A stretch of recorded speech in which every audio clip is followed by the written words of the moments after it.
हाल ही में राष्ट्रपति द्रौपदी मुर्मू द्वारा संसद के संयुक्त सदन में एक अभिभाषण दिया गया है, जिसमें उन्होंने सरकार के तमाम जो प्रयास रहे, तमाम जो कार्यक्रम रहे, उन पर चर्चा की।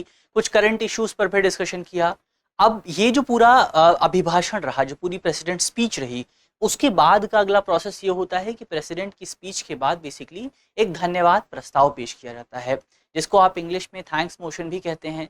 तो अब ये धन्यवाद प्रस्ताव क्या होता है, इसके प्रोविजन कहाँ से आपको मिलते हैं, कौन कौन सी चीज़ें देखने को मिलती हैं, इससे जुड़े जो दूसरे प्रावधान हैं, उन्हीं को आज इस वीडियो में हम समझने की कोशिश करने वाले हैं। मेरा नाम है अक्षय और आपका स्वागत है दृष्टि आईएएस चैनल की इस नए वीडियो में। चलिए इसी नोट के साथ वीडियो की शुरुआत करते हैं और सबसे पहले वीडियो की रूपरेखा को एक बार समझ लिया जाए, यानी कि कौन से इंपॉर्टेंट पॉइंट्स पर हम डिस्कशन करने वाले हैं उसको एक बार देख लिया जाए। सबसे पहले खबर पे बात करेंगे, खबर से जुड़े जो दूसरे इंपॉर्टेंट पॉइंट्स हैं उनको समझेंगे। इसके अलावा धन्यवाद प्रस्ताव थैंक्स मोशन क्या होता है उस पर बात करेंगे। प्रस्ताव के पास होने की अनिवार्यता क्या रहती है, कि प्रस्ताव का पास होना अनिवार्य क्यों होता है, उसको भी समझेंगे। इसके अलावा संसद के जो दूसरे प्रस्ताव हैं, जो दूसरे इंस्ट्रूमेंट्स होते हैं जो संसद इस्तेमाल करती है, उनके बारे में भी बात करेंगे। अंत में एक प्रश्न पर भी चर्चा होगी और प्रश्न आपका प्रीलिम्स का है और आप कमेंट बॉक्स में सवाल का जवाब दे सकते हैं। इसके अलावा ये जो हमारा पूरा टॉपिक है आपका जीएस पेपर 2 से जुड़ा हुआ है और आप इसे इंडियन पॉलिटी यानी कि भारतीय राज्य व्यवस्था के सेगमेंट से जोड़ करके देख सकते हैं। चलिए इसी नोट के साथ वीडियो की शुरुआत की जाए और सबसे पहले बात करेंगे हम खबर के बारे में, यानी कि खबर में आपको और क्या क्या इंपॉर्टेंट पॉइंट देखने को मिलेंगे। तो सबसे पहले लोकसभा में राष्ट्रपति के अभिभाषण के बाद जो है धन्यवाद प्रस्ताव पर चर्चा शुरू हो गई है। अब ये जो धन्यवाद प्रस्ताव है, इस प्रस्ताव के बाद प्रधानमंत्री नरेंद्र मोदी बेसिकली जो तमाम विपक्षी नेता हैं उन्होंने जो आरोप लगाए हैं सरकार पर, उन आरोपों का जवाब देंगे, बहस का जो है जवाब देंगे। और लोकसभा की जो पूरी बैठक होने वाली है तकरीबन 16 घंटे तक चलने वाली है, जो पूरी बहस होने वाली है, पूरा डिस्कशन होने वाला है, ये तकरीबन आपका 16 घंटे तक चलता हुआ आपको नजर आ सकता है। इसके अलावा भारत में 1 जुलाई को कांग्रेस सांसद राहुल गांधी ने, जिनको हाल ही में लीडर ऑफ अपोजिशन के तौर पर नियुक्त किया गया था, उन्होंने भी संसद में विपक्ष के नेता के तौर पर अपना पहला भाषण दिया और इस पहले भाषण के दौरान उन्होंने सरकार पर बहुत सारे सवाल उठाए। एग्जाम्स को लेकर के सवाल उठाए गए, खासतौर पर एग्जाम्स पर बात की गई, क्योंकि आपने देखा होगा कि पिछले कुछ समय में भारत में जो कई एग्जाम्स हैं उसकी उनकी लीक होने की जो है कई घटनाएं सामने आई हैं। कई एग्जाम्स को लेकर के बात की जा रही है कि अब भारत में एग्जाम की प्रक्रिया बहुत ज़्यादा सैक्रोसैंक्ट नहीं रह गई है। जिस जिस तरह की पहले मानी जाती थी कि एग्जाम्स जो हैं पारदर्शी तरीके से होते थे, लेकिन अब वो प्रक्रिया यहाँ पर नहीं रह गई। ऐसे सवाल यहाँ पर उठाए इस पूरे भाषण के दौरान उठाए गए हैं। चलिए ये तो हमने खबर पे चर्चा कर ली। अब यहाँ पर बारी आती है धन्यवाद प्रस्ताव की, यानी कि थैंक्स मोशन की। तो थैंक्स मोशन पर अगर आप बात करें, क्या है ये? एक संसदीय प्रक्रिया है, यानी कि इसको कहाँ फॉलो किया जाता है? इसको संसद में, पार्लियामेंट में फॉलो किया जाता है। और धन्यवाद प्रस्ताव की बात करें तो इसमें संसद के दोनों सदनों में राष्ट्रपति जो अभिभाषण देती हैं, यानी कि राष्ट्रपति जो स्पीच देती हैं, उनके स्पीच के प्रति आभार व्यक्त किया जाता है, प्रशंसा की जाती है, उस पर बातचीत की जाती है। उसके लिए एक औपचारिक प्रस्ताव होता है, यानी कि बेसिकली राष्ट्रपति जो स्पीच देती हैं उस पूरी स्पीच को एक्नॉलेज किया जाता है, उस पूरी स्पीच को जो है स्वीकार किया जाता है। किसके माध्यम से? धन्यवाद प्रस्ताव के माध्यम से। राष्ट्रपति के अभिभाषण की बात करें तो राष्ट्रपति के अभिभाषण को अगर आप देखेंगे तो उसमें सरकार की नीतियों का एक बयान देखने को आपको मिलता है, कि राष्ट्रपति अपनी जो स्पीच देती हैं उसमें क्या बोलती हैं, उसमें सरकार के बारे में बात करती हैं। आपने देखा होगा कि राष्ट्रपति जब स्पीच बोलती हैं तो वो एक कागज से उसको पढ़ती हैं और उसमें मेरी सरकार का जिक्र करती हैं। तो दरअसल वो जो भाषण पढ़ रही हैं वो राष्ट्रपति ने खुद तैयार नहीं किया है, बल्कि वो पूरा जो भाषण है, जो स्पीच है, वो केंद्र सरकार की ओर से तैयार की गई है। सरकार इसका मसौदा जो है तैयार करती है। इसके प्रोविजन की अगर आप बात करें प्रेसिडेंट स्पीच की, तो भारतीय संविधान के आर्टिकल 87 में आपको जो है प्रेसिडेंट की स्पीच को लेकर के प्रोविजन मिलेंगे। आर्टिकल 87 कहता है कि राष्ट्रपति प्रत्येक आम चुनावों के बाद पहले सत्र की शुरुआत में, जैसा कि मौजूदा मामले में हमें देखने को मिल रहा है कि लोकसभा के जो चुनाव होते हैं, चुनाव के संपन्न होने के बाद जब नई लोकसभा का गठन होता है तो नई लोकसभा की पहली बैठक के पहले सत्र की जो पहली बैठक होती है उसमें राष्ट्रपति जो है अभिभाषण देती हैं। और इसके अलावा प्रत्येक साल का जो पहला सत्र होता है उस पहले सत्र के पहले जो पहली बैठक जो होती है उसमें भी राष्ट्रपति जो है अपना संबोधन देती है और ये संबोधन जो है संयुक्त बैठक के दौरान दिया जाता है, यानी कि संबोधन के दौरान लोकसभा के मेंबर भी मौजूद होते हैं और राज्यसभा के मेंबर भी मौजूद होते हैं। तो ये चीज आपको खासतौर पर याद रखनी है।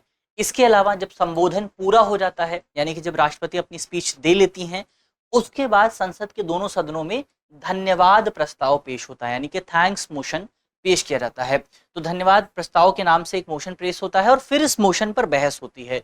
और ये बहस किस पर सेंट्रिक होती है?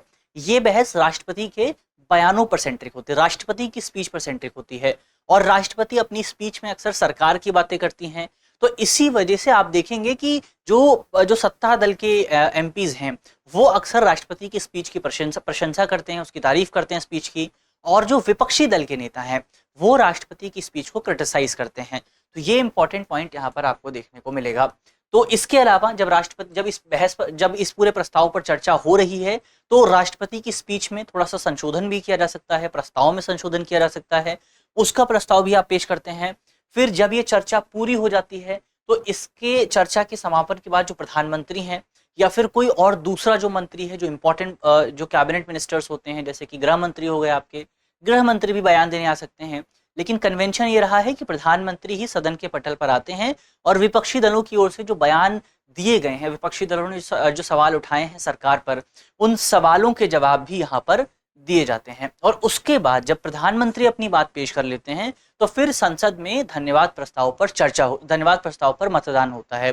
फिर हमें वोटिंग देखने को मिलती है।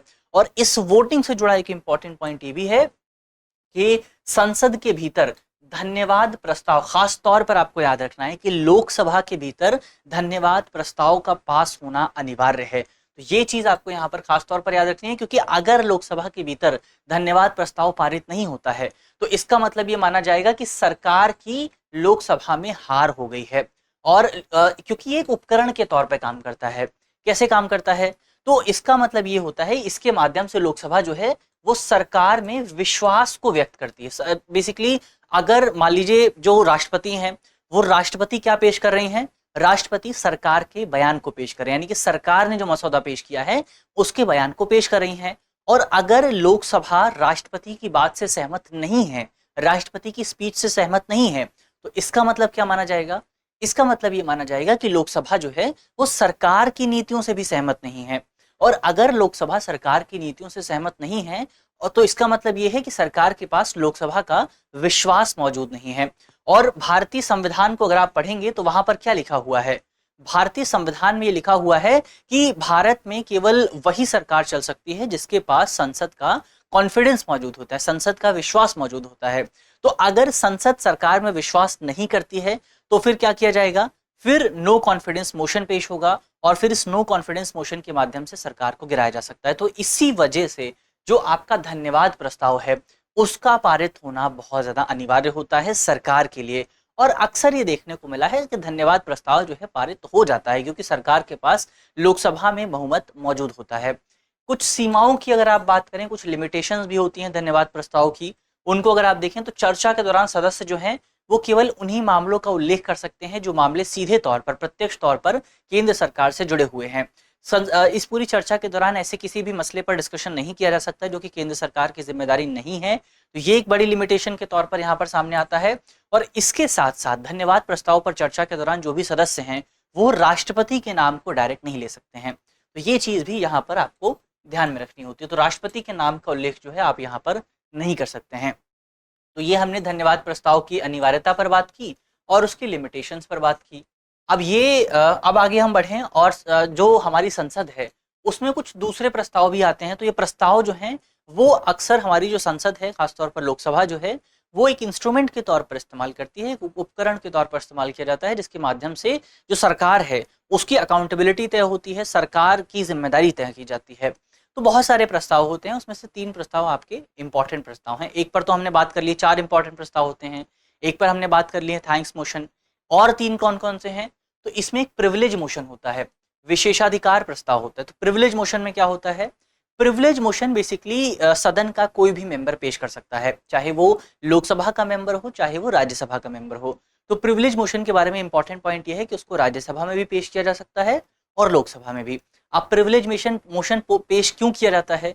तो प्रिविलेज मोशन यानी कि विशेषाधिकार प्रस्ताव बेसिकली इसलिए पेश किया जाता है अगर किसी मेंबर को ये लगता है कि किसी दूसरे मंत्री ने या फिर हमारे सदन के किसी दूसरे मेंबर ने जो सदन को प्रिविलेजेस मिले हुए हैं या फिर उस मेंबर विशेष को जो प्रिविलेजेस मिले हुए हैं, अगर उन प्रिविलेजेस का उल्लंघन किया है किसके माध्यम से, कुछ जानकारी छुपा करके या फिर कुछ गलत जानकारी दे करके, तो फिर यहाँ पर प्रिविलेज मोशन जो है वो पेश किया जा सकता है और फिर वहां पर प्रिविलेज मोशन आपका पेश होता है। तो यहाँ पर बेसिकली जब सांसदों के विशेषाधिकार का उल्लंघन होता है तो उसके लिए प्रिविलेज मोशन पेश होता है। दूसरा मोशन है हमारा एडजर्नमेंट मोशन। अभी जो एडजर्नमेंट मोशन है ये बेसिकली आपका लोकसभा में पेश किया जाता है, लोकसभा के भीतर इसको केवल पेश किया जा सकता है और ये किसी अर्जेंट मैटर की तरफ अपने ध्यान को आकर्षित करने के लिए पेश होता है। यानी कि अगर किसी मेंबर को ये लगता है कि बेसिकली लोकसभा को किसी बहुत इंपॉर्टेंट टॉपिक पर डिस्कशन करना चाहिए, तो फिर उसके लिए जो है वो मेंबर जो है वो आपका एडजर्नमेंट मोशन पेश कर सकता है। तीसरा हमारा मोशन है नो कॉन्फिडेंस मोशन यानी कि अविश्वास प्रस्ताव। अब अगर आप भारतीय संविधान को पढ़ेंगे, भारतीय संविधान के आर्टिकल 75 यानी कि अनुच्छेद 75 पे बात करेंगे तो वहां लिखा हुआ है that council of ministers shall be collectively responsible to the Lok Sabha, to the आप पार्लियामेंट भी बोल सकते हैं, लेकिन पार्लियामेंट में भी स्पेसिफिकली रहता है कि जो पार्लियामेंट जो आपकी काउंसिल ऑफ मिनिस्टर्स है यानी कि जो केंद्रीय मंत्रिमंडल है वो किसके प्रति रिस्पॉन्सिबल होता है, केंद्रीय मंत्रिमंडल आपका रिस्पॉन्सिबल होता है लोकसभा के प्रति।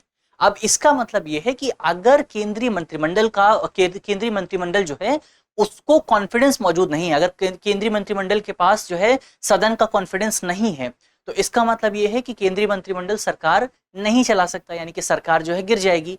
तो इसी वजह से केंद्रीय मंत्रिमंडल के पास सरकार का जो है कॉन्फिडेंस होना अनिवार्य है।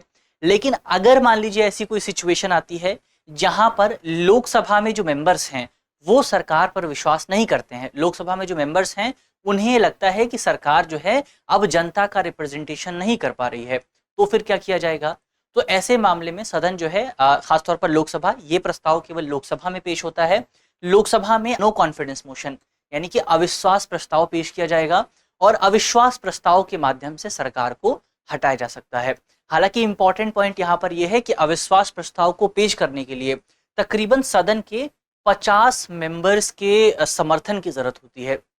यानी कि लोकसभा के भीतर अविश्वास प्रस्ताव केवल तभी एडमिट किया जा सकता है, उसको स्वीकार किया जाएगा जब कम से कम 50 मेंबर्स ने उस पर अपनी सहमति जाहिर की हो। तो ये एक इम्पॉर्टेंट यहाँ पर सेफगार्ड जो है लगाया गया है ताकि बार बार आपका नो कॉन्फिडेंस मोशन का इस्तेमाल कोई भी पार्टी ना कर सके। तो एक ये इंपॉर्टेंट पॉइंट यहाँ पर आपको मिलेगा। तो जब भी आप देखेंगे, जब भी आपका लोकसभा और जो सरकार है, अगर मान लीजिए सरकार में बेसिकली जो है सरकार आपकी चल रही है और लोकसभा के भीतर कोई बड़ी घटना हो जाती है, लोकसभा के भीतर मान लीजिए अब एक जो है हाइपोथेटिकल सिनेरियो सोच करके देखिए कि बेसिकली हमारी सरकार जो है प्रधानमंत्री मोदी के नेतृत्व में चल रही है और प्रधानमंत्री मोदी की जो पार्टी है भारतीय जनता पार्टी, उसको 240 सीटें मिली हुई हैं। लेकिन सिचुएशन ऐसी आती है कि बेसिकली आपका 240 में से बहुत सारे मेंबर्स, 1/3 से ज्यादा मेंबर्स जो हैं वो बेसिकली भारतीय जनता पार्टी छोड़ करके किसी दूसरी पार्टी में चले जाते हैं। तो ऐसी सिचुएशन में क्या होगा, ऐसी सिचुएशन में बेसिकली जो भारतीय जनता पार्टी की सरकार है या फिर आप कह सकते हैं कि जो एनडीए अलायंस की सरकार है, नेशनल डेमोक्रेटिक अलायंस की जो सरकार है, इस सरकार के पास कॉन्फिडेंस मौजूद नहीं होगा। किसका कॉन्फिडेंस? कॉन्फिडेंस यानी कि लोकसभा का कॉन्फिडेंस, यानी कि इस सरकार के पास लोकसभा में बहुमत मौजूद नहीं होगा। कॉन्फिडेंस का मतलब क्या है? कॉन्फिडेंस का मतलब है बहुमत। तो अगर बहुमत मौजूद है तो आपकी सरकार चल सकती है, अगर बहुमत मौजूद नहीं है तो फिर आपकी सरकार नहीं चल सकती है। तो अगर बहुमत मौजूद नहीं है, अगर कॉन्फिडेंस मौजूद नहीं है, तो क्या होगा, ऐसी सिचुएशन में नो कॉन्फिडेंस मोशन पेश किया जाएगा और नो कॉन्फिडेंस मोशन के माध्यम से सरकार गिराई जा सकती है। लेकिन वो केवल तब होगा जब कॉन्फिडेंस मौजूद नहीं है, जब बहुमत मौजूद नहीं है। वर्तमान सिचुएशन में आप इसको लागू नहीं कर सकते हैं। तो ये हमने यहाँ पर समझा सदन के अन्य प्रस्तावों के बारे में। अब अंत में एक सवाल को भी देख लिया जाए। सवाल हमारा प्रीलिम्स का है, कमेंट बॉक्स में आप इसका जवाब देंगे।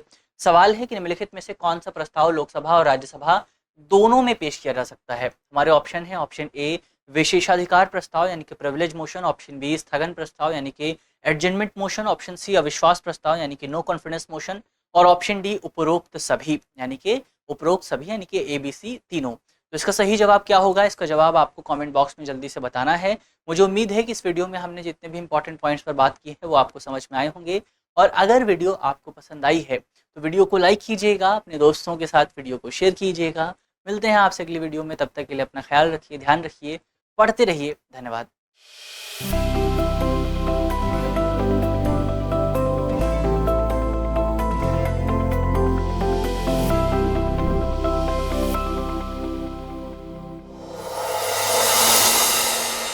डियर व्यूअर्स, अपने एग्जाम की तैयारी को और बेहतर करने के लिए हमारे चैनल को लाइक, शेयर और सब्सक्राइब करना न भूलें।